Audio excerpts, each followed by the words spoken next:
Hello everyone, कैसे सब हो सभी लोग। अब 1 जून का मैं बताने वाला हूँ कोलकाता के आरआरबी कोलकाता का। अब देखो, आरआरबी का आरटीआई उन्होंने दे दिया है, आरटीआई दे दिया है।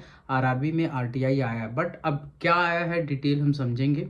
इसका पीडीएफ अब टेलीग्राम ग्रुप में जा रही। देखिए, पूछा गया था रिसीव डेट 11/9/2024 और डेट ऑफ एक्शन बहुत जल्दी ले ले। सबका किसी का एक्शन ये बहुत जल्दी ले रहे हैं, किसी का एक्शन नहीं ले पा रहे हैं। कोई एक वीक तक दिया है, अप्लाई किया, बट वो रिजल्ट प्रॉपर नहीं दे रहे हैं। तो अब जो इनका पूछा गया था, जैसे कि पूछा गया था कि इन्होंने 3 जून का पूछा था कि आरआरबी टेक्नीशियन में, आरआरबी एएलपी में और आरआरबी जेई में कितना लोगों ने फॉर्म भरा है। भाई, इनका आंसर सुनोगे तो शॉक हो जाओगे। भाई, क्या कह रहे हैं, मतलब यार, इतना दिन हो गया आरआरबी जे, 15 दिन 10 दिन हो गया आरआरबी जे, तुम डेटा कलेक्ट नहीं कर पा रहे हो। उन्होंने क्या बोला, द इंफॉर्मेशन और for the wide your RTI application is furnished as under information 1 to the requirement process of notification number C101/2024 and C103/2020 ongoing and no information available on the date।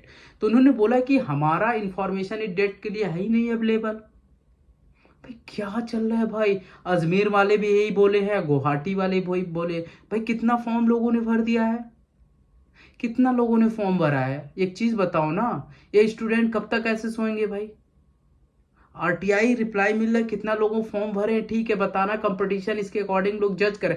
But मुझे लगता है कि इससे competition other exam में ऐसा नहीं होता है, एसएससी में नहीं देखा जाता है कि आपको आरटीआई करो। बट ये जोन वाइज है तो दिक्कत होती है, इसलिए लोग जोन तो आपको रिप्लाई देना चाहिए ना। और इन्होंने रिप्लाई भी नहीं दिया यार, कोलकाता वाले। ना अजमेर वाले दे रहे हैं, ना गुवाहाटी। अब एक चीज मैं बताऊंगा, अगर ये रिप्लाई नहीं दे रहे हैं तो कुछ तो गड़बड़ है। कुछ बहुत ज्यादा फॉर्म इनके पास आ चुका है कि कोलकाता में बहुत ज्यादा फॉर्म भर गया है, कम वैकेंसी में, मानी 2-2.5-3 लाख फॉर्म भर दिया गया। मुंबई में 2.5-3-4 लाख, मुंबई में कम से कम हजारों आरटीआई पर है। हजार तो मैं करूँगा, 1000 से ऊपर आरटीआई आपको कोलकाता में, मुंबई में पड़ा है, प्रयागराज में पड़ा है, चेन्नई में पड़ा है, सिकंदराबाद में हजार हजार आरटीआई पड़ा है। बट उसका आंसर इनके पास देने के पास टाइम ही नहीं है, क्योंकि ये डेटा, मतलब इनके पास बहुत ज्यादा डेटा हो गया, बहुत लोगों ने फॉर्म भर दिया, कंपटीशन यहीं पे हो गया है।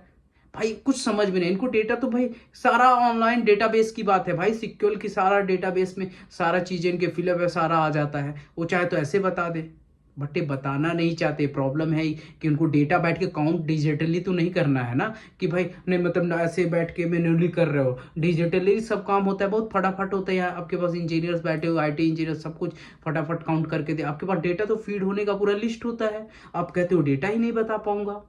ये गलत है ना, आप लोग सही बताइएगा। क्या ये जो जून आरटीआई का रिप्लाई नहीं दे रही, ये गलत है कि नहीं गलत है? आप लोग प्लीज कमेंट करके बताइएगा। मुझे लगता है टोटली गलत है। आपको देना चाहिए तो सारा डेटा रेलवे को खुद दे देना चाहिए, जो रेलवे रिक्रूटमेंट बोर्ड है उसको दे देना चाहिए कि इस जून में डेटा एक पब्लिश कर दो। डेटा कि भाई अगर स्टूडेंट मांग रहा है तो डेटा पूरा पब्लिश कर दो भाई, कि इस जून में इतना फॉर्म भरा गया, इस जून में इतना फॉर्म भरा गया, दैट। तो भाई, बट ये नहीं दे रहे। मेरे हिसाब से इनके पास सारा डेटा रहता, कोई काउंटिंग वाउंटिंग की दिक्कत नहीं होती, चाहे कुछ भी कर लो, कहेंगे नो इन्फॉर्मेशन, नो इन्फॉर्मेशन। क्या भैया, क्या तुम कर रहे हो? बाकी आप लोग बताना यार, जरूर। वीडियो अच्छी लगी लाइक शेयर। कोलकाता में कितना फॉर्म भरा गया है गैस करके बताना। मेरे हिसाब से बहुत अच्छा खासा फॉर्म भरा गया कोलकाता में, 1.5 लाख मान के चलो। Thank you, bye bye and take care.